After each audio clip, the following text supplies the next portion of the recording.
Good evening. Welcome to Athens City Council on this very rainy Monday, November 26, 2007. It is on or about 7 p.m., and we have 6 committee meetings before us tonight. First, starting with transportation, Member Flowers. Thank you, President. The only item that I have on the agenda tonight is a presentation from a couple different groups. They're all here for the same issue regarding safety concerns on Westington Avenue.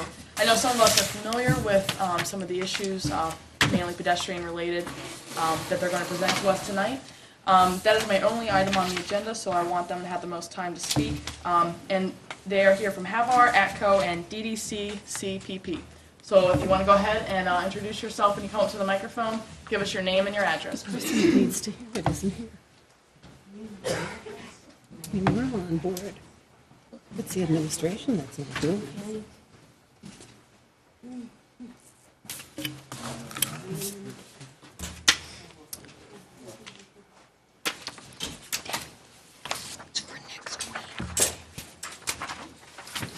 Okay, I'm Glenda Murray. I work through ACO and I'm on Personnel Plus as Zoom Advisory Council. And we have like 10 members on our group. I'm here for like the, like we want to put down some strips so that for the bowling alley, because we fear safety because of some of the people crossing the street, because there's no sidewalks, and then there's cars that flies through there. So we wanted to see about putting down some kind of strips or something for that so that cars know to slow down. And then I think they want me to talk about the, like she said, the Stimson Avenue accessibility, right? Okay, and that one I'm not for sure of, but they've been doing that since 2004. And you want to do that one? You and... Okay. You gotta come over here. That's my Milford House. And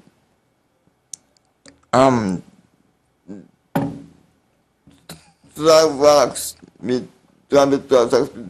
fixed. Sidewalks have to get fixed. Yep, and trying to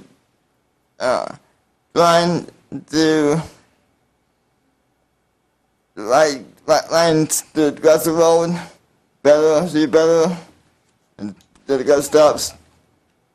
Then see better as got stops. We cross the road. And I think Dan's referring to crosswalks, people are clearly marked. Sure. yeah. Okay. And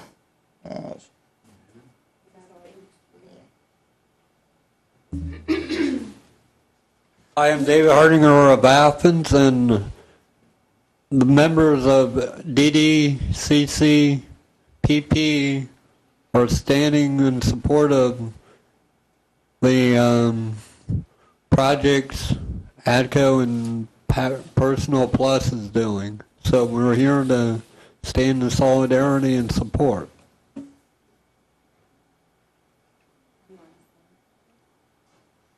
My name is Bill Dooley. I'm from Nelsonville. And I'd like to see some improvements around where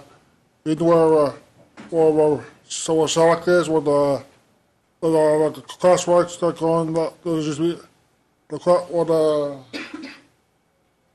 where the Solak is, there's like roads going to from Solak, there's a road going this way from, I can't pronounce that one word. Sonic? Yeah. There's a road going to Sonic, like a, Is that Grant, or I'm not sure what's, the road right across from Sonic? there's a road going from LA, like, the road is on the east side, there's a going to Sonic. Okay, I'm not very sure what alley that is. What the name of it is. I don't know either. Cheese Barn Alley, that Grant? possibly. Yeah, whatever. Yeah. My name is Jeff Beerline, and I live up on Sunset Drive. We've been working with the city since 2004 was the first time we wrote a letter to Andy Stone. At the time, I think he was either getting ready to go to Iraq or coming back from, or either gone or just getting ready to go to Iraq. And so we gave them Andy a pretty detailed list of things to be done on Stimson Avenue. And, part of this resulted from Dan Schoonover and several other individuals who work at ATCO who use the sidewalks along Stimson Avenue. And actually, for years prior to 2004, they were bugging me saying, hey, the sidewalks are bad. And of course, I drive back and forth to work. I'm not good like Paul as far as walking to work and all, but I would drive and I would look at the sidewalks and they looked pretty good. Finally, Danny convinced me to walk the sidewalks with him and another gentleman who used a wheelchair. And there were just all these little impediments to safely walking down the sidewalk. And I felt really bad that it took me that long to finally, listen to some of their concerns. Things like no curb cuts, or you'd be walking on the sidewalk, especially up past New to You towards the old Bob's, and the sidewalk would essentially end. There'd be a curb there. You couldn't get around, so you turn around, go back, get into the street, and get around that impediment. A lot of the sidewalks are in really poor shape on Stimson Avenue. So since 2004, we've been periodically writing letters and trying to be really, kind of nice about all this, but the process seems to be really slow. We have gotten a few curb cuts done and a crosswalk button right in front of ACO lowered, and we've had some good things happen, but it's been a really slow process. We've given Andy a list of probably 30 or 40 things. Many of them are very small, like painting very visible crosswalks, making this town a little more friendly to pedestrians. So. I guess I get to bring up the rear here. My name's Marty Zinn. I live out in Ames Township near the Morgan County line, so I don't get to vote for any of you, but I'm going to hold you accountable nevertheless. I am the project director of the Developmental Disabilities Council Center for Public Policy, the DDCCPP, for Athens County and Washington County. And the ATCO Personnel Plus folks, as Jeff and them said, have worked on this for 3 years, and they called us a month or so ago and said, hey, would you all come help us with this? Since we are also working on a lot of public policy issues, and especially transportation is one of our local public policy topics for this 3-year project period. So as David said, we are here in solidarity with them tonight, but I think Jeff has been really kind, so I get to crack the whip a little more. And I just want to say that we are very appreciative of the just three things out of this list of 30 or so that have so far been done. And also I want to thank Amy for meeting with us a couple weeks ago and indicating that she's going to crack the whip a little. And she thought it would take about 6 months to be ready to really do the construction to really complete the Stimson sidewalk problems. And we asked her if we could hold her to that, and she thought we could. So, Amy, we will try to do that.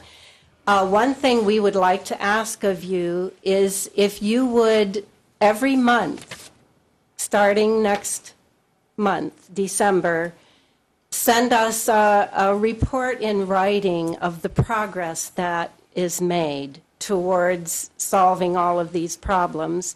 It can be just a quick email, but we would really like to know that things are happening and it's not fallen off the radar screen yet again. The Palmer Street safety issue is more urgent because people could be injured or killed. And so we are asking that that be given immediate attention. And exactly what is allowed What is possible, what is feasible is not completely clear to us. We have asked for a number of specifics, but it is not yet clear what the city can do. But I just figure if you all can get this beautiful crosswalk out here in front of the city building, don't people with disabilities count for something who regularly go bowl and need some help getting across a street before somebody gets injured or killed? So we want to count on you doing something on that before students come back January 1st or whatever the actual date is. Thank you very much. We look forward to working with you. Thank you. Amy, Thank you. Yes, Paul. I assume you have a list of the... Yes, Okay. they provided me with the list, and I'll make sure I get a copy to council. I Okay. think it's something that has been in circulation, but I'll make sure that there's at least an updated copy. Okay. Nancy? A small matter of the inability to do concrete work in the next 3 months. Right. I mean, I think you have to be realistic on that. Well, right. Okay. I mean, I just want to make sure, so, They're you know, just- it's they're not wanting like to we make haven't sure- said do it. It's like somebody in the administration hasn't done it. And Well- that's where, I mean, if you want to crack the whip, Well, that's crack it why, there. that's how Stewart Street got done, you know? Well, Stayed yes. on top of it. How And long did that's- it take, Amy? What? 3-4 years? Oh, I don't know. Before I was on Forever. council. How long you been on council? I know. Well, did 2 years, I suppose, then. All Or right. 1 year and a half. Yes, Debbie? I want to thank you for coming and talking with us about this. I've participated in a couple conversations about this and appreciated the opportunity to, walk up and down the sidewalk and look at these issues. With the crosswalk to Rollerball, my understanding is that what Andy would like to look at is a sidewalk along the other side of Palmer, rather than a crosswalk right in front of Rollerball, because the parking by the former New to You is actually public parking that's in the city right-of-way.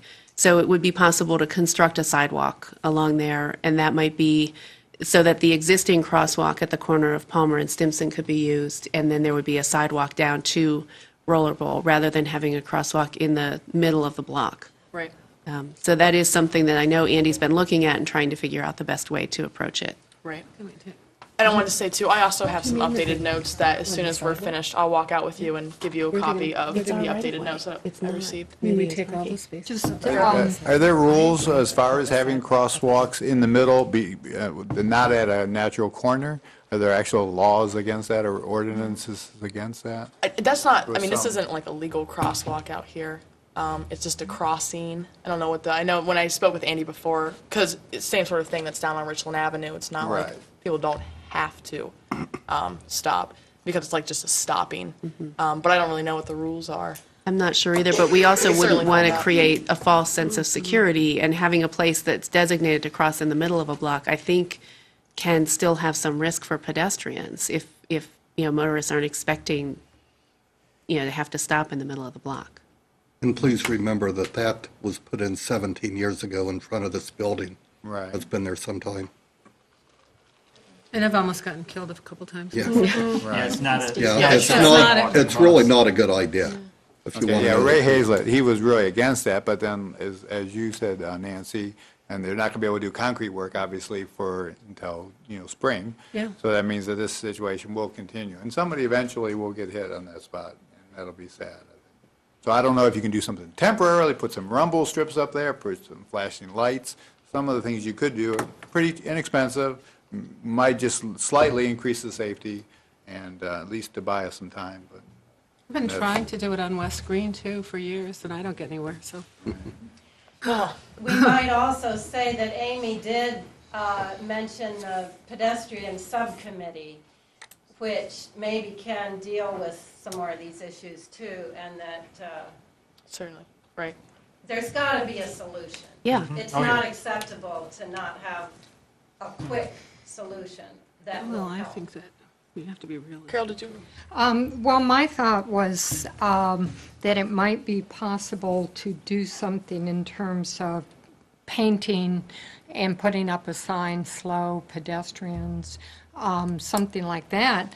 before the longer-term work could be done. Right. And that might be what Ray is saying concerns him, that might give a feeling of or of security in crossing, and might make it worse. But we have done those stripes in several places when there was a perception of pedestrian danger.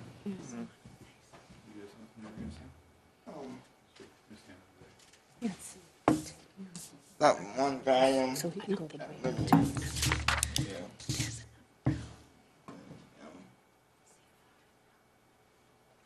The building? My friend. And then you too. And didn't around very good. And then they're saying, like me. Don't say like me. Don't say like me. Don't say. And around and you too. And get around very good. And bumps. Bumps. The wheelchair accessibility is not very good. No. Right.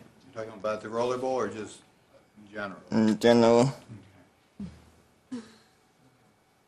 And I assume there's probably other areas in the city where there's a parking lot across the street where people have to cross to get to a place of business of sort. Obviously, the roller bowl, unfortunately, the parking is across the street there.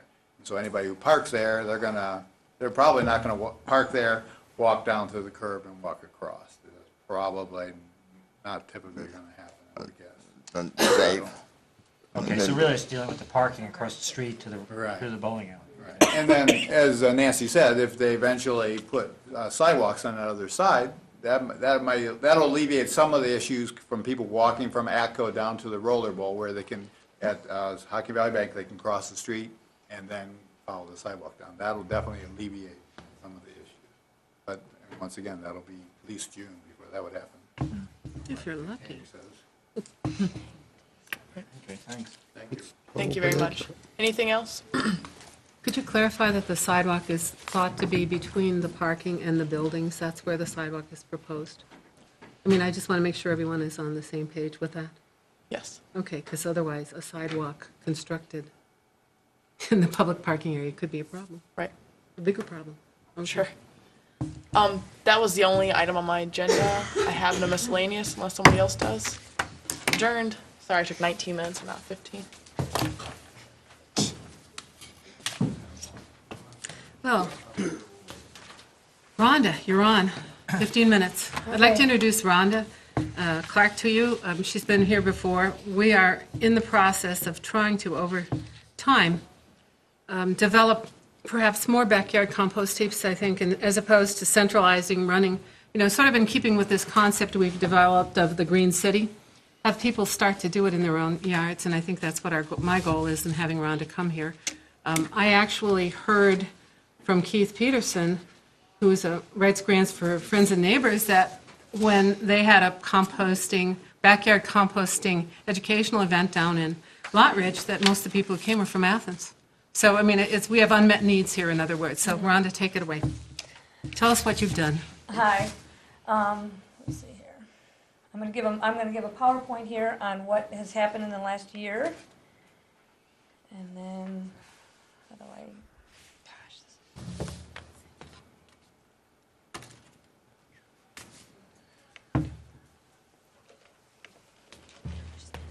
Okay. I'm going to talk about the West Side Community Gardens, the Hope Gardens, and the composting.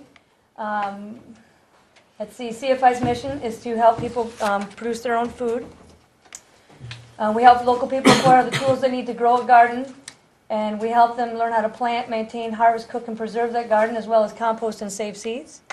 We started in 1992 as an AceNet project, became a 501c3 in 95. We began working with the community gardens in 2000, took over management in 2003. The Hope Garden started in 2006.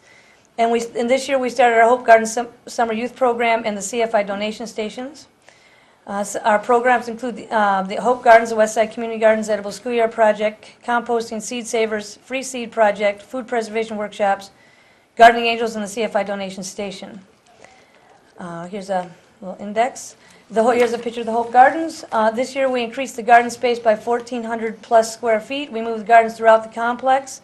We started a Hope Kids Garden, and we produced 1,500 plus pounds of produce. Here's a picture of a gardener that we didn't have enough space, so they planted around their house, their apartment.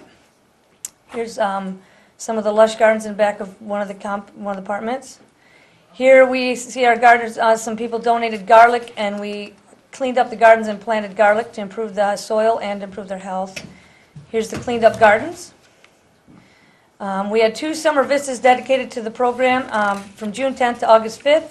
We met on Mondays and Thursdays with the kids, 5 to 18 years old, 3 to 5 p.m. We had a scavenger hunt at the Athens Farmers Market. We started a kids garden, composting lessons, cooking lessons, and anything to do with gardening. We had a how to make homemade ice cream workshop. We taught 18 kids how to make homemade ice cream from blackberries they had picked behind the Hope Complex. The West Side Community Gardens, here's some pictures, beautiful pictures, beautiful pictures. We planted 6 blueberry bushes, moved 4 fruit trees, 20 new gardeners, expanded by 1,400 square feet, produced 6,000 plus pounds of food.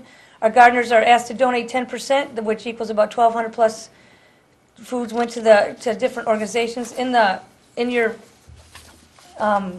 paperwork I give you here lists all the different organizations we gave to. The workshops we had included blueberry planting, pickled beets, a kids cooking how to make chicken and rice, composting workshops, garden pests, several pressure canning corn, seed saving, how to make ice cream, some more pretty pictures. Here's community garden progress. We see from 2004 to 2007, the number of gardeners has improved. We're at 70 gardeners right now. The pounds of food produced was 6,500, which is probably higher, but the Hope Gardeners didn't hand in all of their surveys. The amount of produce donated to the community was 1,300. The Hope Gardeners also donated to each other, and that wasn't included in that number. 40 hours of training, 14 people who preserved produce, and the list was so huge that it's in your packets of what they produced. The Edible Schoolyard Project is moving out into the community. We're partnering with the Factory Street Studio to put, East Elementary has gardens that we've been working on for 7 years, and they don't have any sunlight, so we're going to move, hopefully, in front of the Factory Street Studios, their front yard, and put school gardens in there and composting, in a composting unit. And then CFI and the Village Bakery are also partnering to work with the Athens City School Health Action Committee to improve the nutritional density of school breakfasts and lunches. Here's a picture of Factory Street Studio where we want to put the gardens. They have a lot of sunlight, something they don't have. Athens Community Composting. Here we have the progress from 2004 to 2007. Number of volunteers is 5 this year. Restaurants 5. Gallons of food picked up 7,500. Cubic yards of finished compost is 15. I have much more comprehensive numbers in your packet. I didn't have enough room on here to put it all in. Here's a picture of the Unitarian Church composting site, the West Side Community Garden composting site, the Hope Garden composting site. Future sites include East Elementary, Athens Middle School, and the Trimble High School. And then we're working with a private composting site out on Fisher Road, which the city's already been dumping their leaves out there for 2 years, and we're hoping to create some sort of private business, but we're at the same time, we're working with the municipal idea of bringing in, making a municipal system. And then here, let me see if I can figure out how to get out of here. No, I stayed all done. And Rhonda, while you're sorting that out, you're in the process of getting permits at the Unitarian Fellowship and also at the Fisher Road site, right?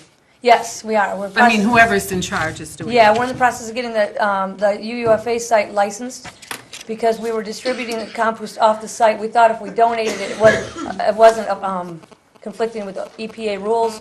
We found out it was, so now we're getting it licensed so we can. We're donating it to the Edible Schoolyard projects, and they're building raised beds at the Trimble High School. So we donate a lot of compost to that, and that's what we announced that on the website, and EPA is like, you can't do that. So we're getting licensed, which is fine, because that means we have to collect the data on how much solid waste we're taking out of the waste stream, and that gets put in the solid waste district plan. We get a little advertising in the solid waste district plan kind of thing, so that's not a big deal. I don't know if you have time to watch this, but this is it's a 4-minute presentation. I don't know how to start it now. Oh, down here. On a composting site. Oops, I am so not technically. Well, you make things grow, that's important. So While Rhonda's fooling with the technical problem, let's just say what we want to do. Huh? No, I'm just saying, what she wants is another 10,000 to go to CFI, match money, and we're asking about it this week, out of the garbage fund, to keep working on the concept of backyard compost. And again, so when you come next year, we're going to ask you about how many backyard compost heaps developed in Athens. Yeah, we did. A couple of them developed out of that Coolville site. Right. And somebody brought that home and made it in their backyard on Mill Street, and the neighbors are throwing food into it, and they're working on it. Okay, go So, ahead. Let this it is actually a municipal level one, so I don't know if you guys don't want to watch it, we can stop it. Plates, we scrape it off into the sink or the garbage, and I guess it just disappears. We always give ours to our dog, Buddy. Scrape it. When Kimberly Halka takes a look at what one local hotel is doing to recycle its food waste. Nearly 30 million tons of food waste is dumped into our nation's landfills each year, and many of those leftovers come from restaurants and hotels. The kitchen at Philadelphia's Four Seasons Hotel generates a lot of gourmet meals. With that comes gourmet waste. Whatever's left over, whatever's not used, we put back what we don't use, and it's a good cycle. The cycle is a huge food recycling and composting effort launched at the Four Seasons last February. You know, we've sent it away, and that's how we've done things for thousands of years, and what this is about is changing that entire way of thinking. Containers get filled up, we take a little load back, and we have a contractor that comes every night and dumps them, and they take them to the compost facility.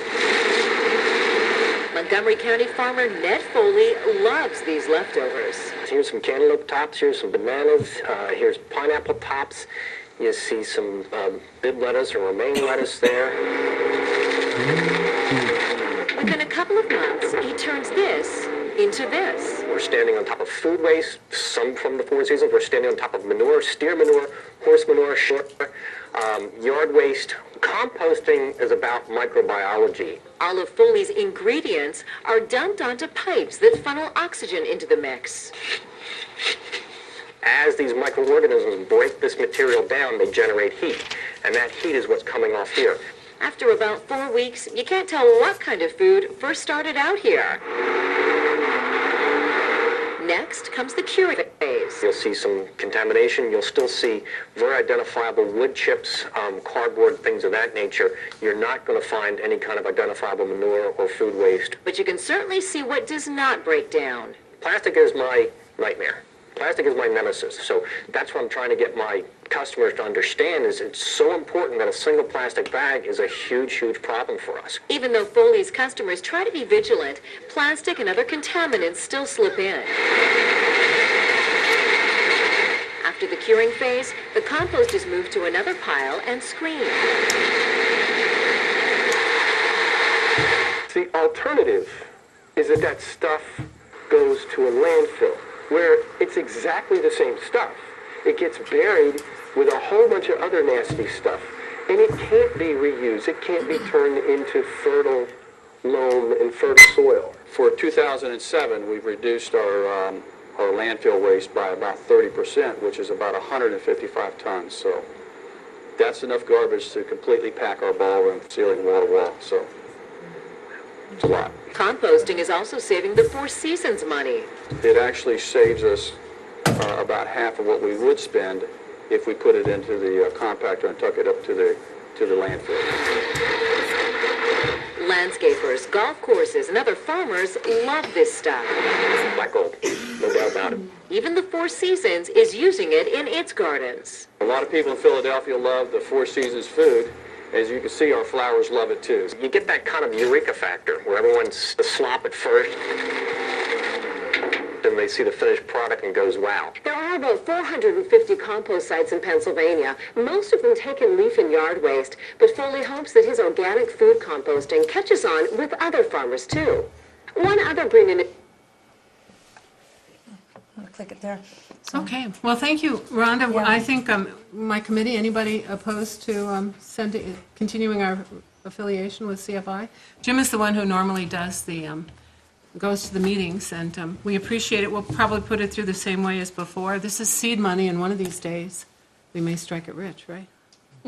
Thank you. Because I just, something similar to this system that we just watched is the ultimate goal, but we're getting there through the backyard, is what we're doing. Yeah. Well, I think people need to learn to deal with their own waste and how to deal with it correctly. And we could pull a lot of solid waste out of the waste stream just by teaching people how to do it in their backyards. And then they would put, of course, CFI's goal is to produce healthy food. So putting all that compost into their backyard gardens, which we're also promoting, would make healthier food, which would make healthier people, which, you know, we wouldn't have as many medical problems and stuff like that. It's a huge issue. So. And I think, yeah, and we're just also, it's in our interest to do it because we have to do it for the solid waste, larger solid waste planning effort. So we had our hazardous waste last week, which was a resounding success. It was less than we thought it was going to cost, and I've heard nothing but good things from people despite the fights we had to get it going. The hazardous waste thing, this is another one of those pieces in our larger puzzle, so we'll go for it, right? Okay, the other thing is, I noticed in the paper that, thanks Rhonda, we're advertising for salt and chlorine, et cetera, and I haven't seen the ordinances yet, so I'd like to put those up for next time if there are no objections. I'm adjourned. Ooh, Did you want to sell some? good work, Nancy. What? Were you? Yeah, she came in on time with her flowers. Thank you. Now we're going to spend millions of dollars and no one She will be took here. 12 minutes as opposed Planning and development. Thank you, Rhonda, you did She always takes fabulous. the longest, though. Could you give that Thank thing you, to Heather. Scott? Maybe could Thank you you very rerun much. this We'll a couple talk to you times? Okay. Especially, you know, in the one from the other area would it be especially helpful, the Philadelphia one, if we could. She was kidding about being adjourned, though. What? On the P and D. On Well, planning being and development. Yes. I'm adjourned. So, Oh, well, okay. you keep talking. She didn't start. Oh, no. You all have a lot of documents about university estates. But I actually just decided I want to backtrack because we may talk about that for a little while. I want to rearrange the agenda and go ahead and talk about the minor subdivision first. I was going to suggest that. Good deal. So Jerry Behe. we do not yet have the written recommendation from the Planning Commission, but they did recommend that we approve a minor subdivision in Alexander Township, and Jerry Behe is here to talk to us about it. And I will make sure that we have the written recommendation and the map before we get to first reading, which I hope will be next week.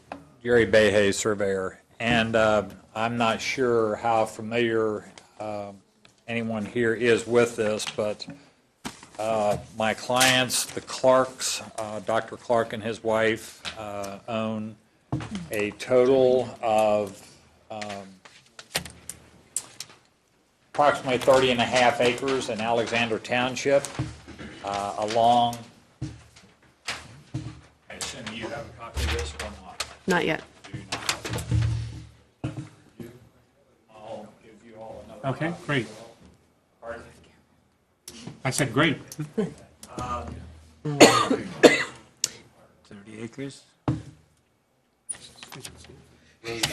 Near Hebbardsville? Fisher Road. Just Dwight Pugh's place. Yeah, it's right off of Fisher Road. It's off of Fisher. The envelopes are a little tough. We hate So to there's share. Fisher. Sure. Yeah, we feel like I'd have our own family. Yeah. Yep. Thank you. We haven't seen that old boy in a while, have we? We're all getting old, baby. Who are you talking about? Okay. Ever so often. So my clients we're dividing off 16 acres of this property, and so that I don't misquote here, that's the wrong one. Let's see, I'm sorry, I gave you all the wrong drawing. Yeah, okay, excuse me. I'll look at the 16 acres there, I'm not seeing it.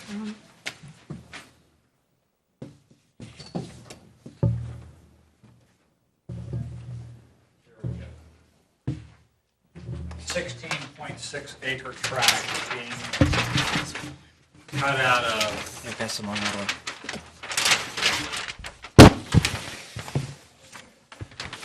Okay, tract A, and where's tract B? Is right here? Yes. Residual tract. And this will be what the deal will be made from.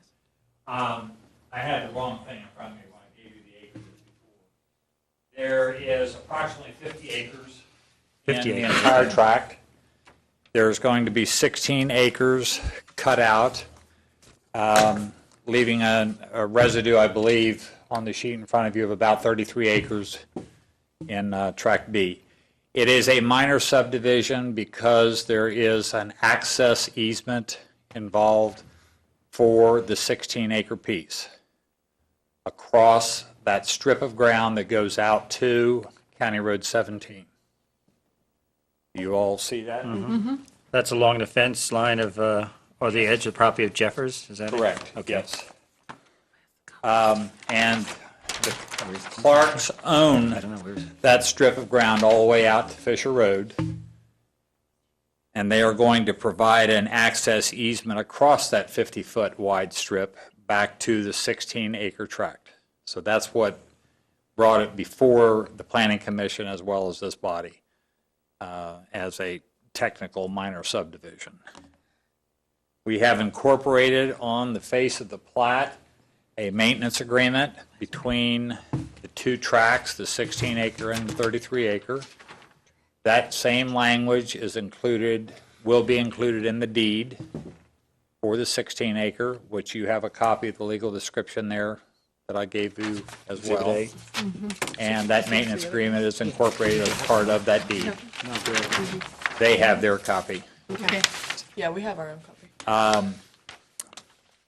So normally, this would just be a minor lot split and be able to just happen without coming to us, but because Actually, of it the wouldn't even sheer... be a lot split because both pieces are over 5 acres. Okay. So, yes. So it's only coming to us because of the shared drive, Correct. the easement. Yes, ma'am. And it looks to me like that's pretty clearly spelled out on the plat.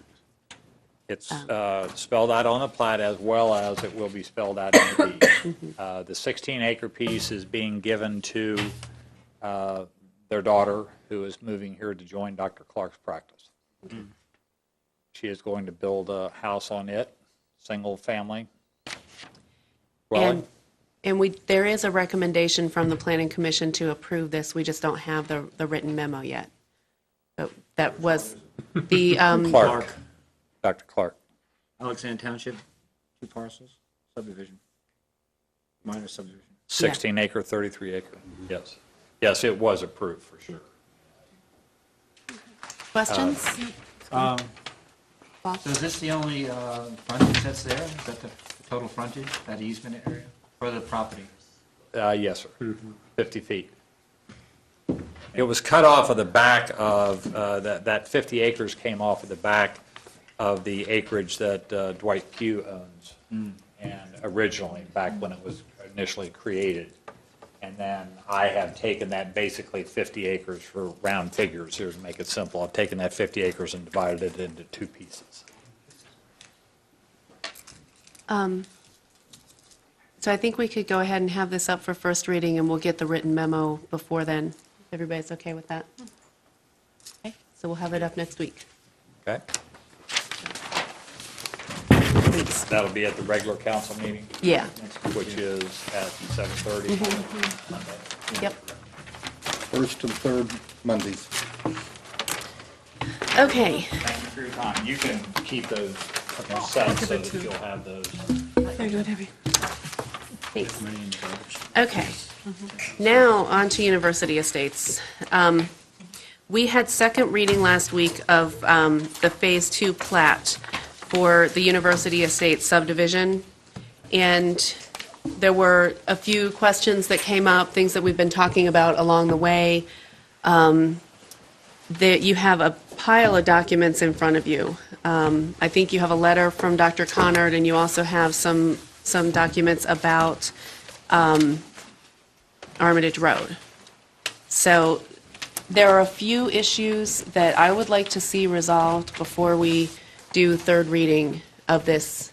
And I just wanted to talk through those this evening in a committee meeting rather than take up regular meeting time with it. The first one is a simple one, actually, about acceptance of the sewer and water system, the portion that's already constructed.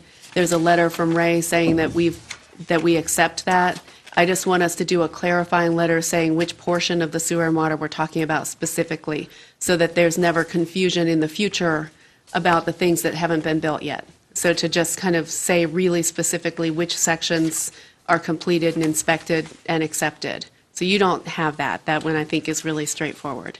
And I think that we can get that done pretty easily. The mayor and I talked about that last week, and I think we can get that letter done and issued to University Estates.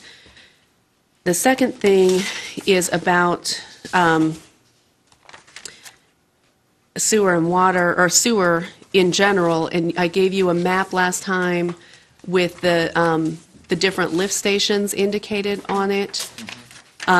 Since then, I've spoken with Nick Carr, and he is saying that he still thinks there are too many lift stations in the design, and it's going to end up being costly to maintain.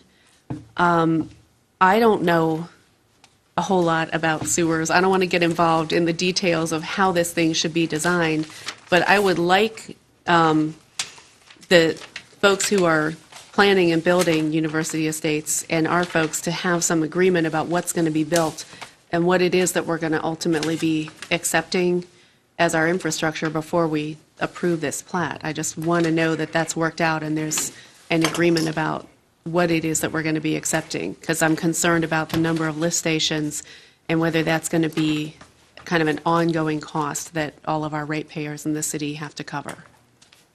I met with Dr. Conard this morning, and he was saying at that time that, he and I shouldn't be discussing that. Nick Carr and the people who are dealing with the engineers and the different studies that have been done should work that out. I just want some indication that there is an agreed-on plan that our sewer department thinks is the appropriate way to go. So that's a concern that I have. And the last one is really about Armitage Road. We asked for core samples to be done. And Andy did core samples and found that the base is 4 to 4.5 inches thick on Armitage Road now. It was supposed to be constructed with an 8-inch base, and we do have a document, a drawing of those specifications from a meeting that University Estates and Wayne Key and other folks were in together. It has some handwritten notes on the document showing that it was going to be built to that 8-inch base specification. You have a copy of a letter from, several letters from Andy, one of them saying that if the road was built to those specs, it should be fine, and he would recommend its acceptance. There's a subsequent letter saying that he did the core drillings and found that it was not built to those specs, and so the assumptions are not valid. And there's an email where he provides an estimate of a really rough estimate that it would cost $95,000 to add the other 3.5 inches of base and a new coat of chip and seal. So while it's really clear in the settlement agreement that we will accept a chip and seal road for Armitage Road, I think that we also had a very clear agreement of the standard to which that road would be built. And this is really not up to that standard. My concern is that if we go ahead and plat this road and accept it the way it is now, we're going to end up having to fix that road at taxpayer expense later. We do have a letter from Dr. Conard saying that they plan to use that road during construction of the golf course and would bring it back up to the specification when they're done. But the bond that we have in place is not enough to guarantee that completion.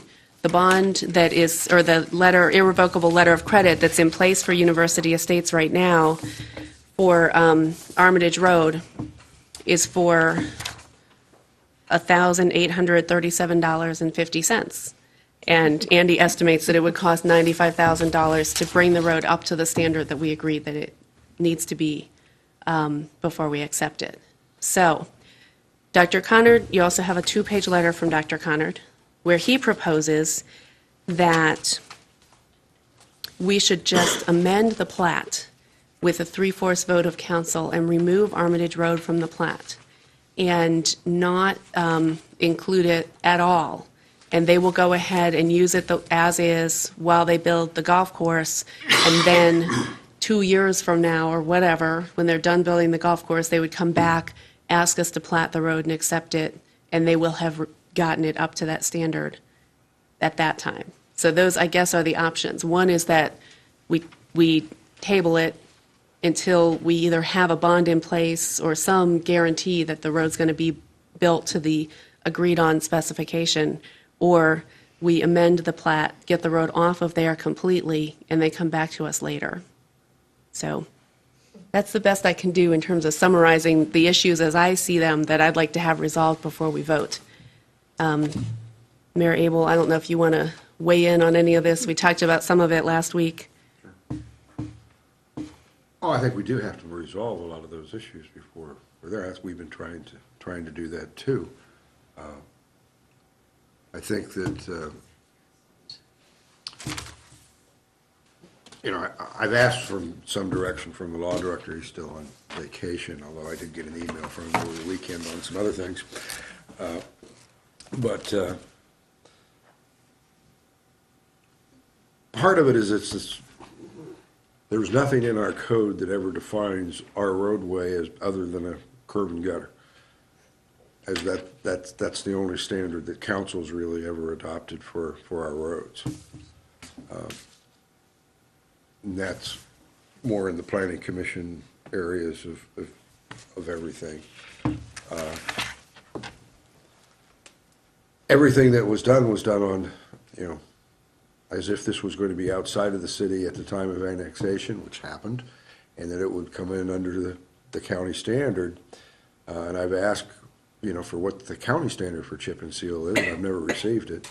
I mean, I've got this verbal minutes, well, actually, they're typed minutes of a meeting that occurred with some handwritten notes on it, as, well, you've seen it, that establishes the standard of this being 8 inches.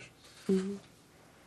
And so it's one I would, before I make a whole lot more public comment, I'd like to consult my attorneys to see where we are at on a, firm legal basis here, because I don't want us to go too far down any roads and then find out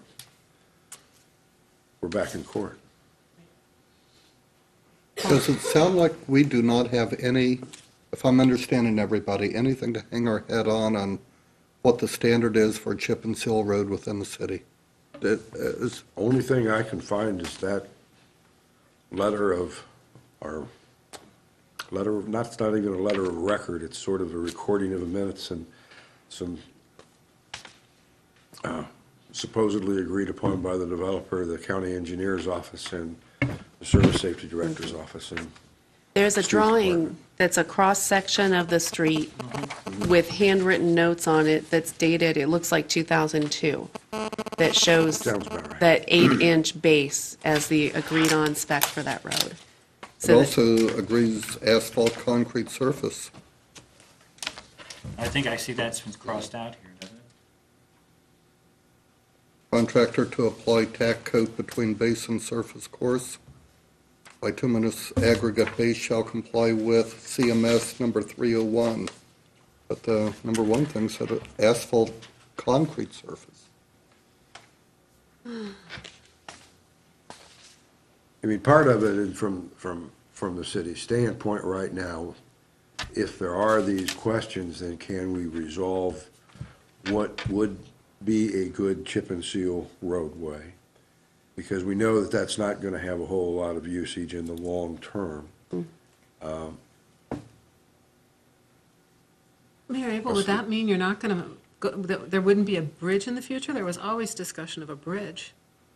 Right, but I mean, but other than to go to the golf course or to do as a cut through to 682, I mean, all of the traffic is by design going up the hill to where houses are, where the golf course clubhouse is, where there's supposed restaurants, et cetera, so that the through traffic it really, under the plans I've seen, would only go to the golf course villas. Unless we build a bridge, in which case it would become a major thoroughfare, wouldn't it? It could. I mean, so it would be very imprudent of us not to act as if that's going to happen, since everybody seems to think it's part of the long-term plan for this area. Well, what I was trying to do is say, one of Dr. Conard's proposals we should take a look at is to pull that from the standpoint of the plat, amend the plat, work out an agreement with him as to what will be built there road surface-wise and everything else, and then the liability, as I see it, is we're going to have this platted roadway unless you revoke it. The existing Armitage Road, he still wants, I assume, to be given up, and so he can build the eventual golf course, which hasn't been started yet. And then he, in essence, and I'm not sure what the city's, and I'd ask again the law director question of saying, okay, if we do this and then put that onto a private road, what about those residences that are not in the city that live on beyond there, which I think there's, what, 3 residents? What about our well fields? More than that. What about going to our well fields? Same questions. Yeah. And we have an agreement from them already, don't we? I mean, it's not that we don't have an agreement, it's just that they didn't follow it. Isn't that an accurate statement? Well, 4 inches, 8 inches, there's some details there that are missing.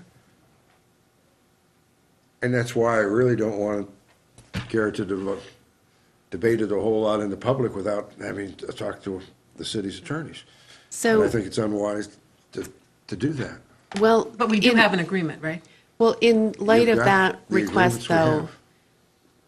would it be acceptable to folks if we add this to the executive session next week to discuss? Let's start there.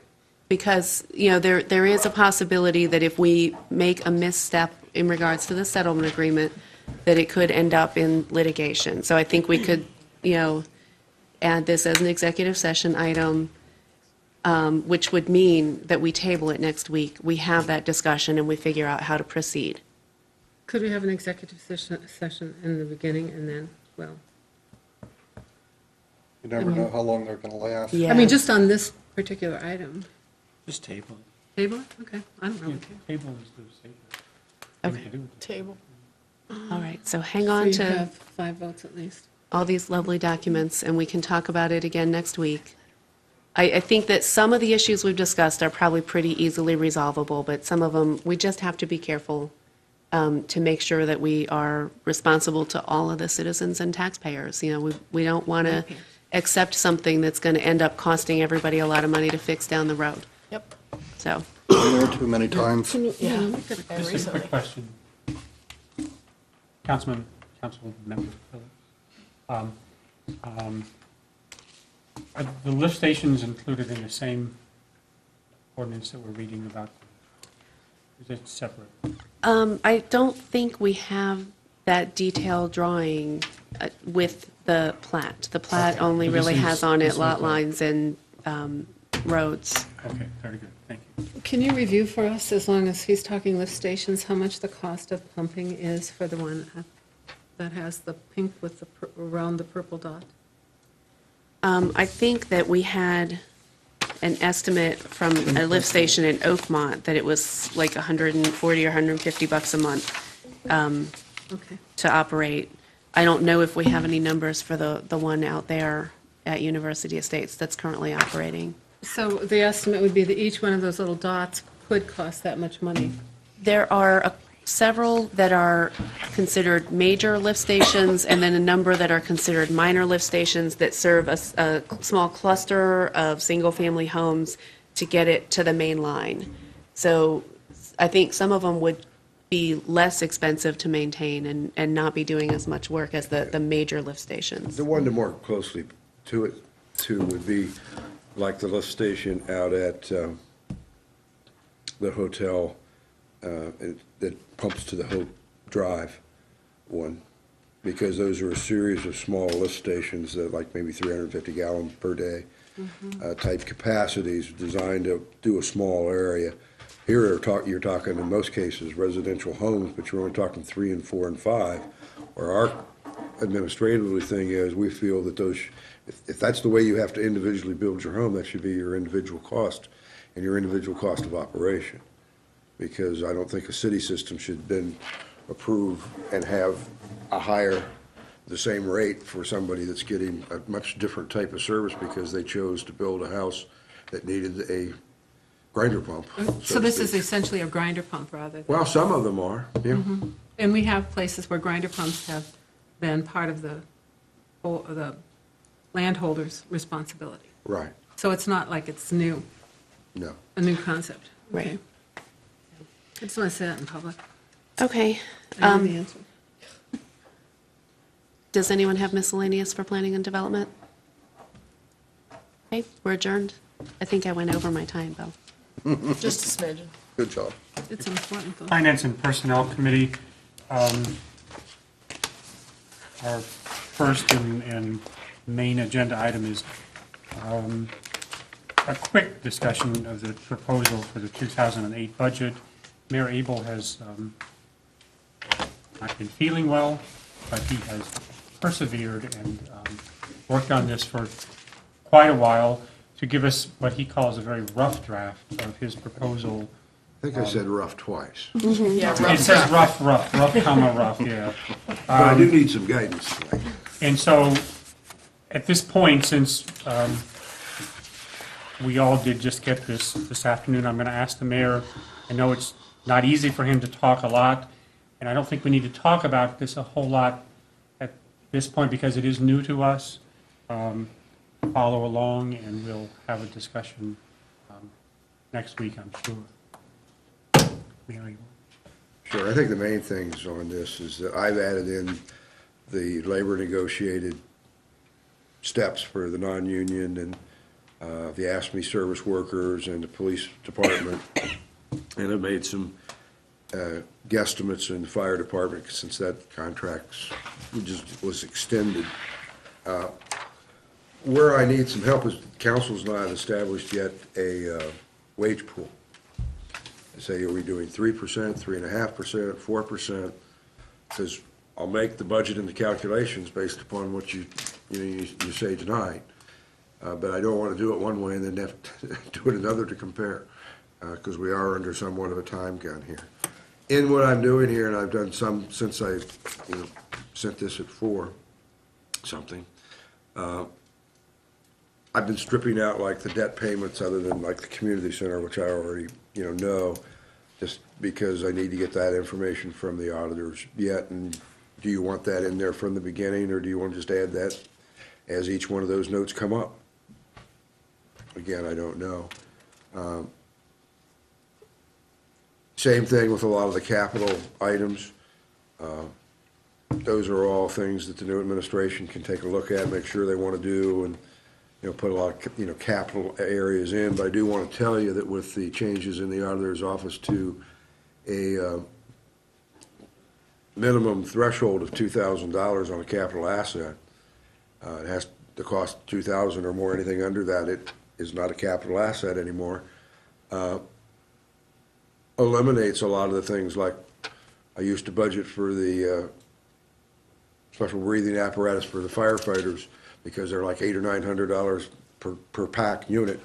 That used to be capital. That's now an item of supply. We ordered 16 of them, about a week ago, because we got to replace our stock of those because those have a shelf life. So I've been trying to put some more money in the 200s and 300s as I've gone through each department because of that equipment item, but also I don't know where the electric and natural gas or gasoline prices are going. When they start speculating about $4 a gallon for fuel, how do you budget for that? So there's a number of things in there that I will do is what I call a pared down budget, so that the new administration will have more opportunities to establish some of the priorities or remassage them or other items. And a lot of that work just isn't done yet. I need to get the personnel side of the house done. So I need to know the wage pool. And Paul and I, we spent an hour or so last week on it. and went over a number of different things that was on his mind. And staffing-wise, I mean, there are a number of ones there that in the last budget were left in the budget but not funded. There were a number that were funded, and then since then, we've lost 3 more police officers, so obviously, we want to get replaced all 5 of those. It's a guess as to when the first one's going to arrive versus the last one. So there's a number of items there that are just staffing issues that you have to go through and make determinations. I know the clerk has the 4 o'clock version. The 7:30 version is still in my computer. This one says 5:26, so we're somewhere in between it. Somewhere in between, printing it out, you know, I've got a 7:35 version in front of me, so. Okay, I do know that in terms of supplies, I seem to recall there's some message from the police chief about needing more money for uniforms for the new police officers. Right, I put You have that to hire in. them first. Yes, well, I guess yes, there are. There are some problems. Well, there are some in line. I mean, basically, we've got 3 in the first wave and a couple in the second, another section coming at us. Okay, so really what you're talking about is we're going to have to look at the 200 and 300 just for gas and electricity, for the most part, services, right? And that means Right. computers fall out of cap, everything falls out of cap. Well, some do. I mean, the server type things that Ron Forrest uses, yeah, I've still got to go those through CAP because a lot of those are 2,500 to 3,000. But a pure desktop or laptop's under 2,000 anymore that we network in, so. But I think we're okay on computers right now on those general because as I recall, Ron would have to confirm it, the court replaced a dozen or more. And so they are rotated back into the general stock, and so those that are older than the 2 years or so those will probably we will reuse. And then shift down. I seem to recall something in the stuff we got from Ray was the code wanted about 8 computers, was it, I think? A certain amount of computers. Photo-ops. Does that, if you buy them in aggregate, does that fall into cap, or do you just do it by separate? You go by per price amount. Okay, that's what I wanted to know. That was where we had a problem, like when we did the meter heads and that kind of stuff, and we had a clerical debate back and forth, and I know what the final typing is, but, you know, you get meter heads that are, even if you put 3 and 4 meter, parking spaces on a meter, it's under $200, I think. So those just become items of supply. Okay. Mayor is asking for some guidance with regards to the wage pool for non-union personnel. And that's where I was aiming to. Most of our settlements with union representatives recently has been in the 3% range. And Councilmember Bain signaled her support for a 3%. Good thing it wasn't 1%. Would have been this figure. She's very, yes. And so, any other discussion, any recommendations up or down? And just to clarify, this will be as part of a merit pool, and it will be assigned by supervisors on the basis of some performance basis. And we have a list somewhere amidst all these documents that say who is pool and who is merit, right? That is, Okay, yes. so we're talking about a relatively small number. Yeah, any other, is 3% what most of us are thinking? And if somebody tops out, last year you kind of wanted to go ahead and do something for them rather than freeze their salaries. I was the instigator, and I'm inclined to wait and see how bad things are this year. Okay, so I'll leave them topped for now in the budget? Okay. For now. Forever. But they get their 6% in the longevity anyway, so that's a hunk of change, right? All those people. They look at that as part of the tax cap. I know. I think we need to put that, massage that information a different way, so it doesn't look like Christmas Club. Do we have any dialogue on the animal control officer? I mean, that's not been filled. She retired, I think, and And Second. Animal control officer. Ask him if he has a recommendation. the That's police what I'm department's asking. You didn't ask recommendation for is not to fill it right now. As I told you before, the commissioners have asked for some support. I've asked the law director to say, what's the city's responsibility here and what's the county's, because we're all paying the same dog licenses, and I see us all putting the same amount of money into it as county citizens. So why should the city put in more, and what kind of service would we get for that? So your recommendation would be actually leave the staffing position there, but not fill it immediately?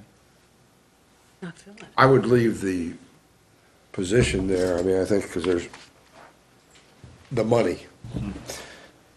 Whether or not you have the position at this stage doesn't really matter. It's not a union position, so you can eliminate it if you want to. But we could leave it there with no budget for now until we figure out what we're doing with it? Yeah, with just zeros. And then reprogram the money for police uniforms for the new police. I'm sure that the police department will come up with a recommendation. I've already received one, and I think they want to streamline a little bit of their efficiencies from the standpoint of civilian workforce to take load off of the uniformed officers out in the field at a lower cost. Is that an FTE or is that a part-time or what is it? It's a .625. 625. But it's been funded that way, but usually it was not all spent because of illness. It's at a different level too, wouldn't it be? Sure. Okay, so this is the only new position we're putting in? It's not a Or position. Well, I mean, it's definitely different from what it was before, Oh, you mean if we fill it? if we fill it, yeah, Okay. if we. So it won't be called an animal control officer, so we No. eliminate that, and then we put another line in that says chief cook and bottle washer for the police department or something like that? Whatever? I'll have words for you for Whatever word they want to put in place? I'll send you an email. Okay. Okay. Okay. I do see a new position in rec, and Where's that? the second page and the staffing levels. What's Oh, that? new. That was last year, it was new. Okay, It was filled in May. So it's not new? so it's not new. Well, it was new a year ago when you looked at it. We're still looking at the rough drafting, remember? Oh, okay. It's still This is open? the 07 No. thing That's with not an open. 08 number on it. Yeah. Is that Arts West? Okay. So I don't know whether I heard the mayor say it, but he had indicated to me that with regards to staffing and capital, et cetera, it would be basically a static budget at this point. If council and the new administration wanted to make changes, then that would be appropriate after the first of the year. So what you're seeing is Last year. last year's Okay. Staffing level. level. But recreation director, for example, am I looking at the wrong line? .5? Is that new or is that the way it was last That's year? That's the way it was Community last center. year. Oh, half community center, The okay. 735 version has that as an open position, and Are we going to instead get, of with Kevin's name. Oh, the 735? Yeah. Okay. are we Does going to that- keep that or what are we going to do? What are you doing? I would recommend that you keep a position there. I think you have to reevaluate it as to what do you really want it to function as, but you have to have some degree of coordination between the outdoor recreational activities and the indoor community center activities. So it may emerge next year as a different sort of possible. I wish the new mayor and the service safety director will make that recommendation to you. Right now, I would recommend that you just keep it in place, but I would say to advertise it and see what's there. But I think in the type of person you're looking for, do you want that person with all of the degrees in recreation, management and such? Not necessarily. You might want somebody that's more business-oriented in it, because you're hiring staff that have the recreation criteria to do things. It'd be great to find somebody all lumped into one, but it's going to be difficult to do at the funding level that you have, but there are people that are in Parks and Recreation that have gone through school here. It's why Aaron came back. He went to school here and he wanted to come back to the Athens area. So there are folks like that out there that, and, you know, until we advertise it, we won't really know. But that brings up the other, I mean, part of what we had to do is that the change to the state minimum wage really increased our costs in arts, parks, and recreation. Just in the pool alone, I mean, salary was $23,000 more than the year before, and tack on another 14% for PERS in '08 for that. And we're getting a 15-cent an hour increase, is my understanding from the dispatch. I haven't gotten any official things down, but January 1, they're supposed to adjust that for inflation. And same thing happened within the community center, and that was one of the reasons we didn't replace that position, because of the payoffs and the fact that we were, you know, if you look at the cash position that we have at almost any point in time this year, toward the end of the year, we haven't got more than $4,000 to $10,000 unappropriated in either one of those funds.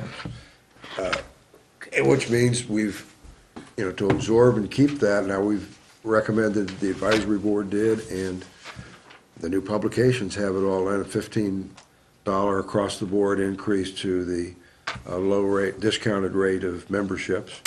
We're going up $3 on the youth athletic programs. We're going, you know, we're about at saturation point right now, we think, on the programs that are going on inside the community center, because most of them are full, but it's not all of them. So we're trying to increase the revenue that way, but it'd be my recommendation to the new administration, or I can do it and then he can undo it, would be, if they don't change the income tax mix to give arts, parks, and recreation a percent higher than what they're doing now, I'd say close the community center on Sundays, because that's the only way you can save about $15,000. And it's that tight, you just don't have it to spare. Is that the least busy day? Is that how it works? That's the least busy day, and then we'd have to start looking at as early morning or late evening, better to try to make up the balance. You know, personally, I think that we ought to take money out of tourism, you know, some Well, I don't part care of where it. you get it from. I mean, I honestly do, because Arts West is placing a burden on the recreation budget. I mean, you know, we sort of got the 1.5 FTE without, I had no idea it was coming, and it arrived, and I didn't have a chance to process it, because it was about this time last year. But when you think about it, it doesn't make any sense for us to be not putting money in from some other source. Right. And, you know, there are other places, instead of spending it someplace else, we just go ahead and put it right into that. I don't know how other people feel about it. But I have a couple of other bigger questions about recreation. If we abandoned concession stands, did it privatized it, how much money would we save in salaries? That's swimming pool? Yeah, everywhere. Well, that's the only No more place we have one, concessions. is a swimming pool. Yeah, but they don't do the one on the west side anymore? No, Sandlot does it. Okay. The one that they proposed on the soccer We haven't fields. done that with our own employees probably for 7 or 8 years. So there is no savings? Not at West Oh, no. I'm talking about- State. At the pool, there'd be, what we do is we have we staff with 4 people, and you staff the concession stands, the admission, and, I have to ask Aaron.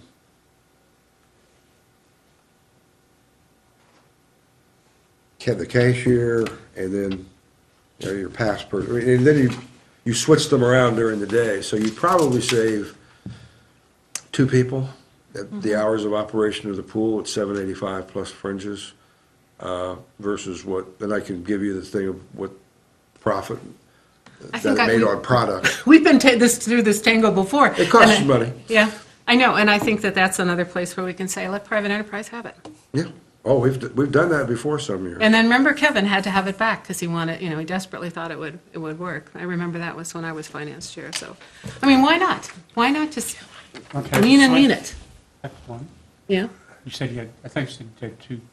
I wanted to know in a more general sense, if we do not eliminate these positions, is the money in the budget? Do you place a position in the budget? You know, like, for example, the animal control officer.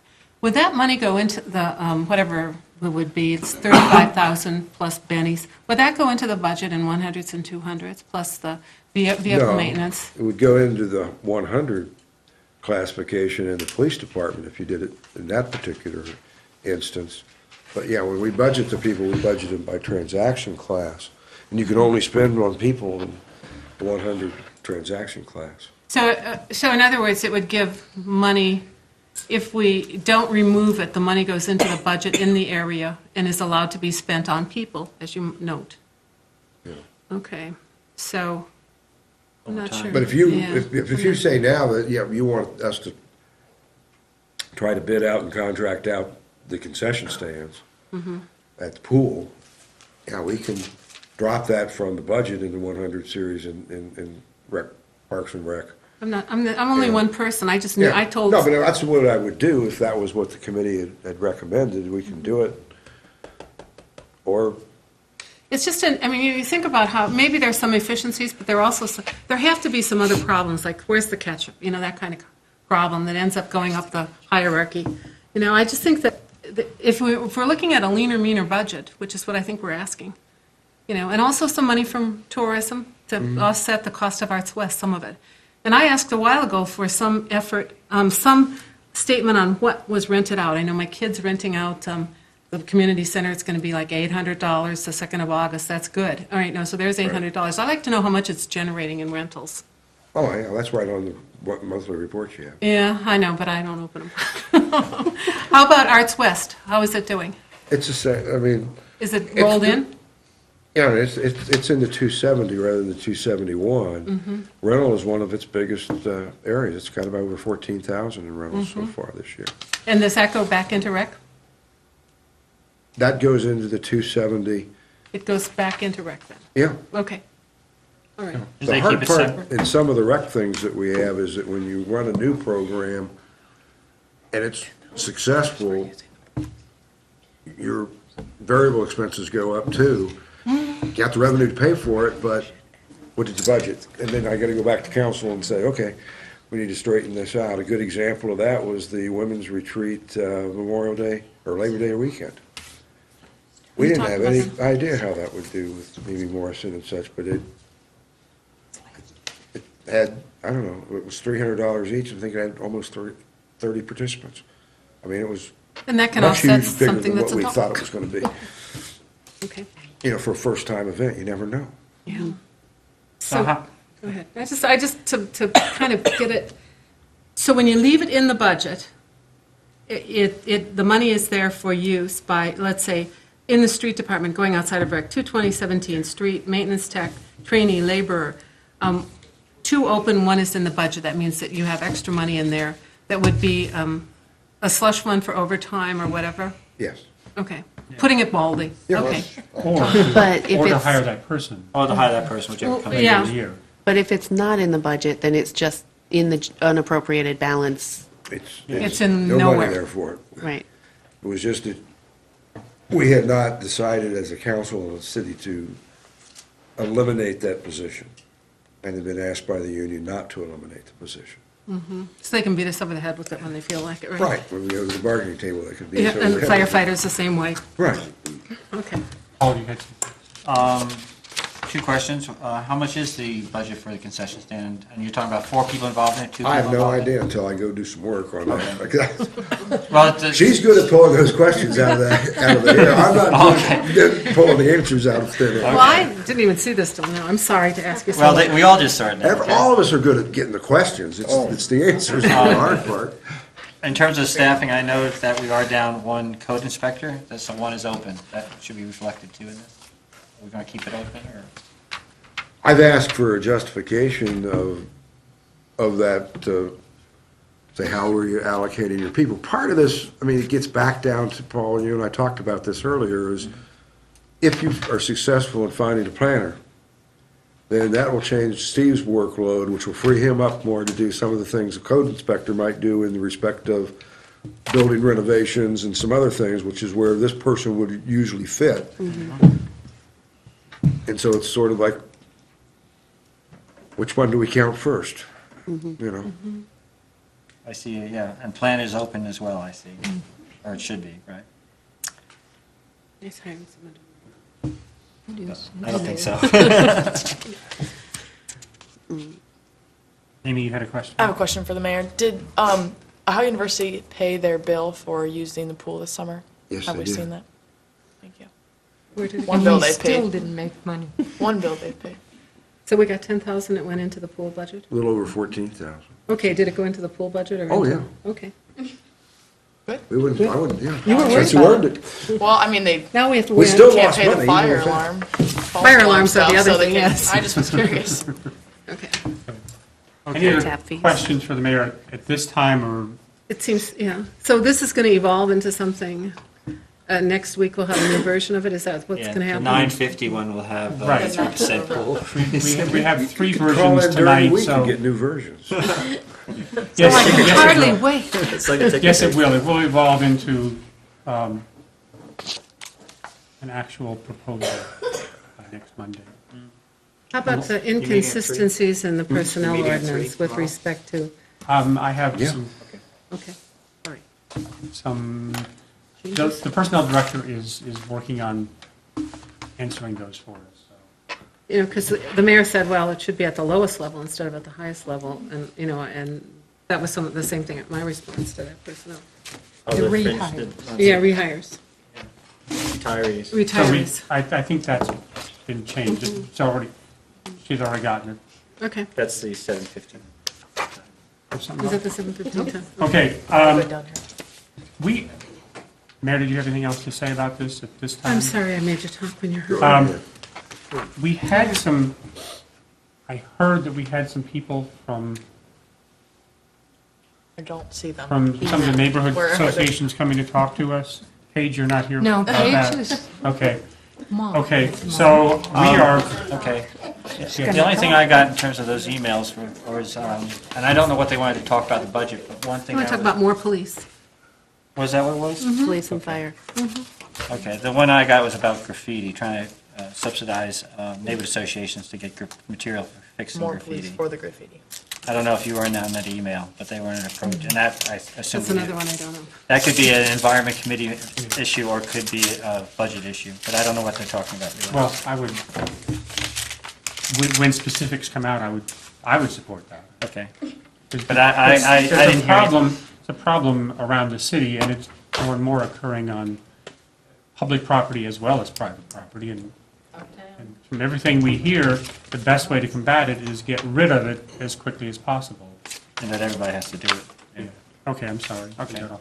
Okay, That's so the only thing I we're- was aware We're of. going to adjourn at this point and move on to Parks and Rec. Recreation.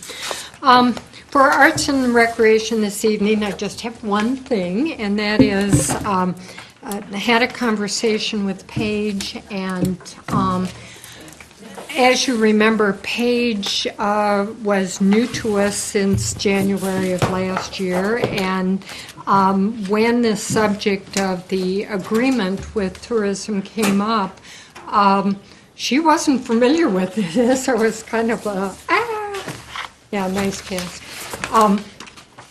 So she put some things together to bring to council now so that you can look at it, so that something could be adopted immediately at the beginning of the year. And she just finished putting this together this afternoon, so it's almost Well, as everything's as fine. Rough draft. rough draft. Right. Triple rough draft. And basically, one of the challenges that I found in completing my first year with the Visitors Bureau was the inability to accurately account to you, dollar for dollar, the money that you gave us. The scope of services that we had was very broad, was very general, and did not assign specific dollar amounts. And when you assign me a specific dollar amount, I want to return the favor by telling you exactly where your money went. And so what this is sort of the beginning of that conversation of saying, here's what you gave us, and here is exactly where it was spent. And this, of course, is based on our current agreement, which is 35%. I think in a previous council meeting, someone said, well, how much does the county give you? And I said, 95%. And we know that that is something that's not reasonable to ask the city for, but certainly there is the opportunity to do more with more.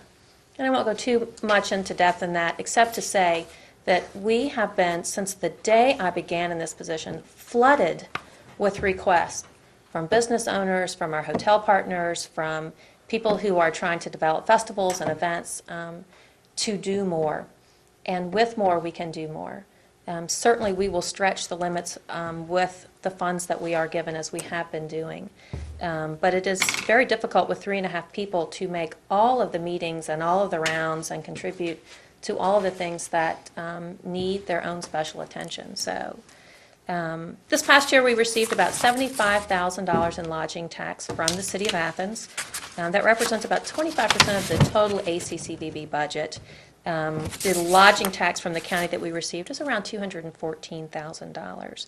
That does not include the $12,000 in tourism development grants that come to us separately from the lodging tax income that we get.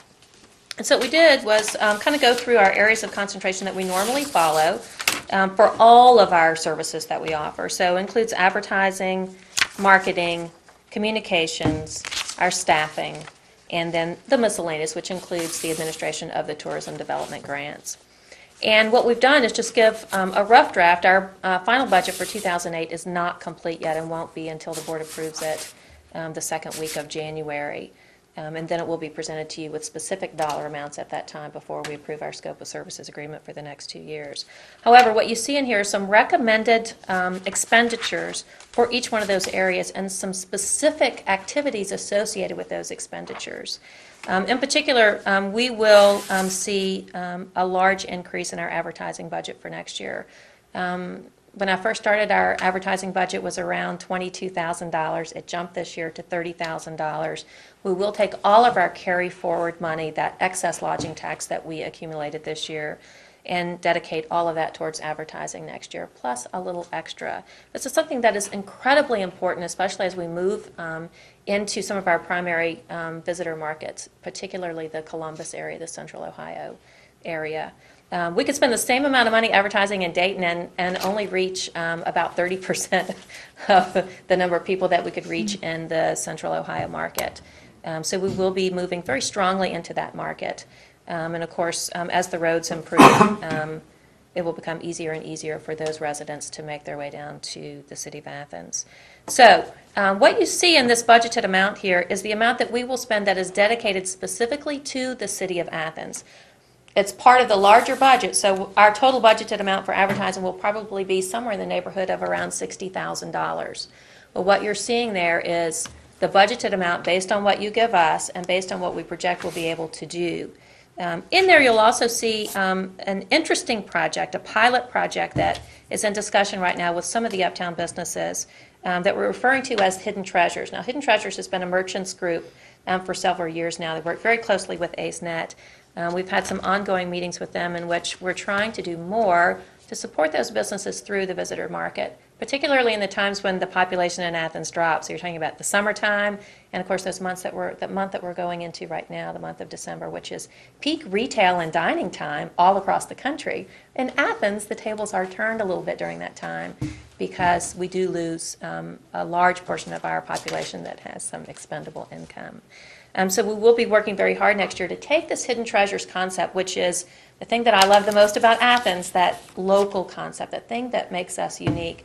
I love the CFI presentation, although I hate to use regional flavor and composting in the same sentence.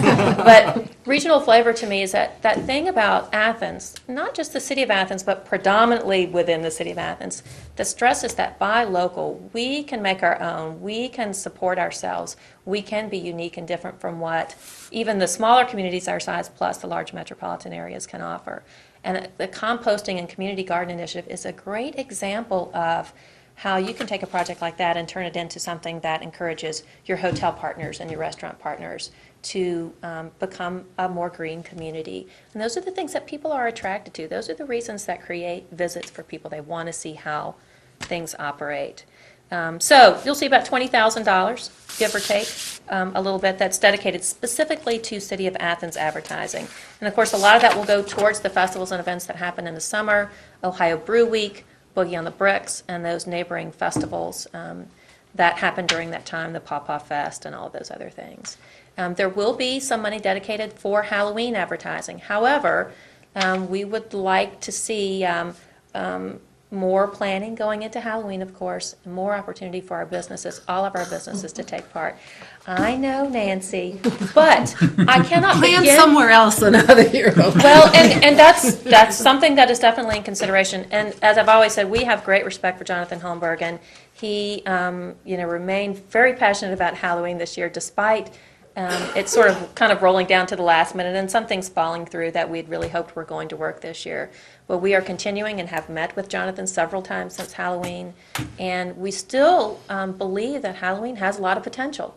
And we're still trying to find the right mix. If it's not a planner, then what can we do? And what community groups what can they do? How can we begin to profit from something that people know about us all over the country? We continue to have phone calls, even in the off season from Halloween, which would be every other month but October, to receive calls about Halloween and that haunted Athens kind of quality. And how can we respectfully profit from that and use that as a positive image rather than the image that it may have given us in the past. So we continue to be dedicated to finding a solution for that.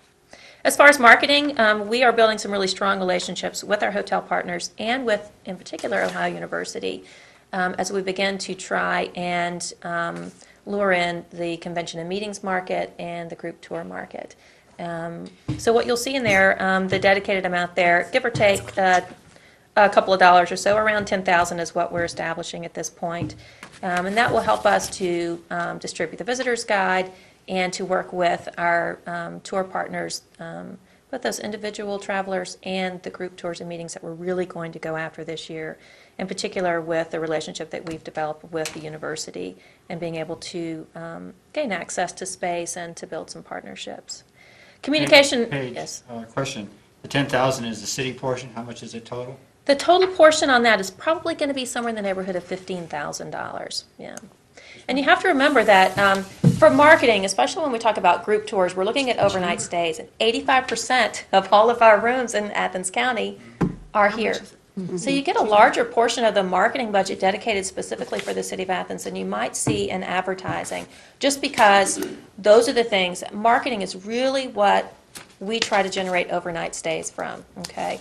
80% of our visitors are only coming for the day, but that 20% market, we really have to stay on top of. So that's why you see. The $15,000 includes money from us, money from the county, and advertising revenues in the visitor's guide? Yes. Well, we don't get revenue from the visitor's guide. It includes advertising revenue that comes from our website. Plus, we have additional revenue that comes to us through a company called Travel Hero. And Travel Hero is our affiliate program that allows us to offer online package deals and booking directly through our website. People don't pay for the display ads that are in the visitor's guide? People don't pay. People pay for the display ads in the visitor's guide. However, that money goes to the company that produces the visitor's guide. We get absolutely no money from the visitor's guide. We get 60,000 copies to distribute. We certainly could not, on 3.5 staff members, sell, collect, design, produce, and distribute 60,000 pieces. This year, the contract, we're on a 1-year contract with the Athens Messenger, and the new 2008 official visitor's guide will come out officially the 1st of March. We have to have it before then, but by the 1st of March. 300,000. Paige? 75. That's what we're giving. I'm having trouble understanding, and 225,000. 95% of the Athens County lodging tax comes to you, Right. 135. and 85% of the hotel rooms are within the city limits of Athens. Right. So 85% at 35% comes up with 75,000, and I'm trying to think of in the county, other than the Hocking Valley Inn, what other major The hotels? cabins and bed and breakfasts, and most of those lie outside of the city limits of Athens. Okay. There So then are, they are generating quite right a now, I bit. think 13 of those, and they offer anywhere from 1 to 12 rooms. But Big isn't it the shindig. case that there's a portion of the lodging tax For hotels that are located within the city, there's a portion that the city receives and a portion that the county receives. We don't get all the money from Okay. the tax for the So part hotels that are of in the what city. is generated in the city goes to the county Yeah. and comes back to you. Right. See, the Very good. ones in the I didn't city think pay that. essentially twice, It made okay? no They pay sense. 6% instead of 3%. Those outside, unless you're in Nelsonville, where there is also a lodging tax, which we don't collect, but the city does, the city of Nelsonville, the village of Nelsonville, the community of Nelsonville uses. All of those others only pay 3%. So the cabins and bed and breakfasts that are outside of the city limits only collect at 3%. Do you have a contract with the city of Nelsonville? We do not have a contract with the city of Nelsonville. They annually collect anywhere between $10,000 and $12,000 on their lodging tax, and they have been very diligent about using that money for the bike path and for the promotion of the Historic Arts District and some of their festivals and programs that go there. So not all of it goes directly towards tourism, but a lot of it goes towards the infrastructure that's necessary, which is something that we support, especially when they don't have a lot to collect at the moment. And you will see on there, our staffing, we do have 3.5 staff members. That's 4 full people, but one of them works part-time, just to clarify that. And what I did there was just give you a figure that represents 25% of our overall staffing budget. And like I said, we're everywhere. We're everywhere people request us to be, and there's a level of expertise that I'm really proud of that our staff possesses, that we offer to basically anyone who comes to us. And it's everything from writing press releases to doing mailings. We just did a large mailing for the Hidden Treasures group. They came to us. They said they needed help. We literally, we put the envelopes together, put the labels on, put the stamps on, haul them to the post office, all of that. And well, it's not, from a skill set standpoint, something that requires a lot of skill or knowledge. It is an activity that our staff does participate in. And there is not another entity within the community that can perform these kinds of things. And I remain very proud of the staff that we have and the passion that they bring to what they do. So, and then, of course, the miscellaneous that's listed down there is the separate $12,000 that is associated with the tourism development grants, which in the past we have matched with $18,000. In the staffing, one of the things I don't see that you and I have talked about some before is the notion that kind of the region needs to be marketed and getting people to come and spend a week doing different things in the area. So, rather than one overnight or, going to one festival, maybe people would come and do several different things. How much time and energy goes to networking with your peer organizations in surrounding counties and working on those From my regional? standpoint, I would tell you that probably 50 to 60% of my job responsibilities revolve around networking within the region. I sit on the board for Ohio's Appalachian Country, which is the tourism marketing arm of the Governor's Office on Appalachia. And a very, very strong group doing some really positive things. Gina's responsibilities, our marketing coordinator, from a regional standpoint, I would say probably 25 to 30% of her duties also revolve around these regional partnerships. And you have to remember, we're surrounded by the Hocking Hills, which they have their own gig. We have a great working relationship with them. They have a new director that's coming in mid-December, and we're looking forward to working with them. But we're also bordered by counties who need our help. So Benton County and Meigs County, we work very, very closely with they don't have CVBs, they have marketing coordinators who work through their chamber office or who are employees of the city or community or county.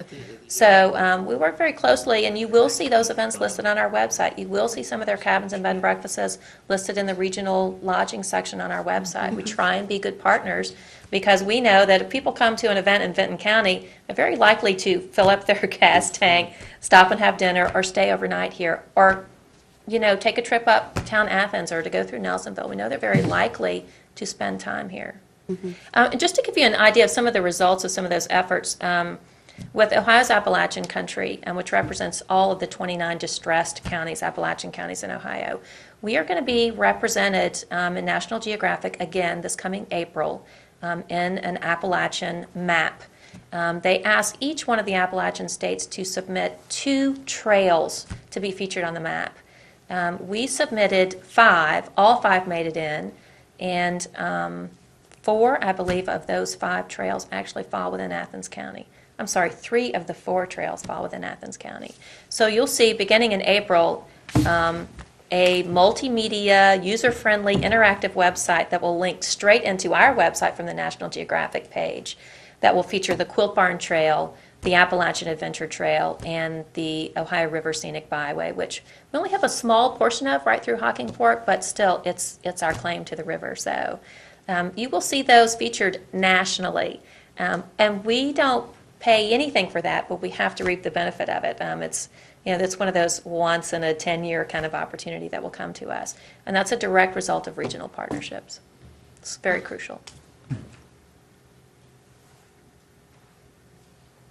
Like I said, there's opportunity to grow. We certainly can do a lot with what you give us. I would love to have conversations with each of you about the groups that come to us and what they ask us to do. Some of it doesn't fall within our mission, but a lot of it really does. And in particular, working with groups like the Bikeway Group, the Friends of Stroud's Run. Certainly, we do a lot of work with Arts West and with AceNet. The Athens Area Independent Lodging Association, the Athens Area Restaurant Association, or Independent Restaurant Association. All of those groups come to us on a regular basis and ask us for help, which is flattering and a little heavy at the same time. And I know that Paige is anxious to have feedback from you, not necessarily right now in the next 2.5 hours, but soon. And I've attended most of the tourism meetings since Paige has been here, and we've been very fortunate to have her. And so thank you for coming back to us with this. I will tell you one last thing. Our website was recently recognized as the top tourism website in the state of Ohio by the Ohio Travel Association, which was a very big, big honor our first year out of the gate with that website. So anyway. And special thanks to you because you've been very supportive and very helpful, and especially in my first year of learning and finding my way around. I think half of the people I met through you. So thank you and good luck to you. And nice cast. Any other questions? The email updates are nice too. The calendar items that you're sending out by email now. Everybody's finding them good. We're on our test run, and we'll begin with those officially at the first of the year. But right now, what we're trying to do is to build the database so that we know about how many names. That way, when we sign our contract with the provider, we'll know about how many names each month we'll be using. So if you're not getting it, let me know. If you are getting it, pass it on. It's for anyone who's interested in anything that we do. Just pass it on. Jim. Oh, and by the way, Thursday night is the Holiday Arts Market. A little bird reminded me. Not just the art markets, but the Chamber of Commerce Chamber tree lighting, the buggy rides, all of that. Big night. The market starts at 4 o'clock and all events end around 8:30, 9 o'clock. And we will actually be doing some special advertising all of this month in the Columbus media, promoting Uptown Athens and Nelsonville as shopping destinations for people that are looking for something a little different than with what you no might crowds. No lines waiting, so. Or parking fees. Jim, could you tell us what the other 55 goes for next week, maybe? Because we have The leftover the leftover tourism fund. money, because we have 185 on there again. And also, Paige, could you get us a list of the people that got grants, development grants this year? Absolutely. We haven't Please? closed it out yet. We'll close it out at the end of this year. Yeah, in bygone days, we used to say basically promotion. I don't know if that's what's still going on. I don't know if it was translated for you. I negotiated the initial contract with. For the tourism development Yeah, grants? and not yeah. just for buying steaks for the refs for the softball tourney, things like that. Well, what the guidelines on the tourism development grants now state that it needs to be either a new event or attraction, that's a nonprofit, or a continuing one that is still in the developmental stages. So a good example of that would be something like Ohio Brew Week. And it does stipulate that the project, the request, has to create overnight stays, which is frustrating because when you look at 80% of our market are day trippers, we might be shooting ourselves in the foot with that guideline. One of our considerations was to take the $18,000 that we match with that and use it more in the way of sponsorship, so that when groups come to us, as they do 3 weeks before their event, and say, oh my gosh, we need some money, or we need more advertising, that we're able to go to this pool of money that doesn't necessarily meet the guidelines of the Tourism Development Grant, but that can help. And certainly, that's one of our resources to me, to the community, that we're able to provide is help. So are you implying that you don't get enough people because of the overnight stay stipulation? Is that what you're saying? No, I'm not saying that we don't. I'm saying that the requests that we get for the tourism development grants tend to be more on the sponsorship side as opposed to the developmental side. Those things that that create day trips and day visits, but don't necessarily create the overnight stays. And a good example of that would be something like the American Legion baseball tournament. The state tournament, some of those teams, they come for one day. If they lose, they go back home. But we still need to be able to market to those people and to provide some kind of service to them, and to help the American Legion group continue to offer that tournament here. We still will end up seeing 4 or 5 teams that will stay the course of 3 or 4 days here, but we do lose about half of them over the course of the first 2 days of the tournament. So, did that answer your question? Sometime in the next month, please. Send You us want the the list? info. You have a list. Okay. The list. The list, please. Finalize this when you get it. Thanks.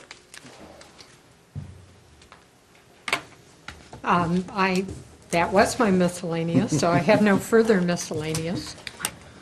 Environmental. Just one thing in miscellaneous, I just want to report that I got a final fee for the Athens Hocking Waste District for our hazardous waste, household waste pickup. We encumbered $15,000, the final bill was $11,273.76. So we're pretty much in budget there. I have a copy of everything that was picked up along the way. It says, I think the only thing I saw of interest was the 16 tires? No, well, how many tires? That's all. No, it doesn't say, I don't see tires here. I do see that we They rolled picked up them into the 1,500 batteries. So we got a lot of little batteries there. And again, this is just so we know what we went under budget and it worked out okay. Now that we know what everybody Fabulous. had on their Thank you. garage floor. And I'm done, unless somebody else Well, wants to. I just wanted to thank you for getting the hazardous waste to happen. Okay. Well, not to get the hazardous waste to happen, but the hazardous I've been waste generating all of my own. collection day. Much needed, and congratulations on its success. Okay, and maybe the thing to do is next year, see if the county's going to take it over. If not, we should think about another one eventually. But that's up for the next council. I would think. I had a couple of county residents that wanted to partake. That's why I think. Tell them to call their commissioner. Yeah, And I'm done. Thanks. we're done. Thank you. You know what it says on there?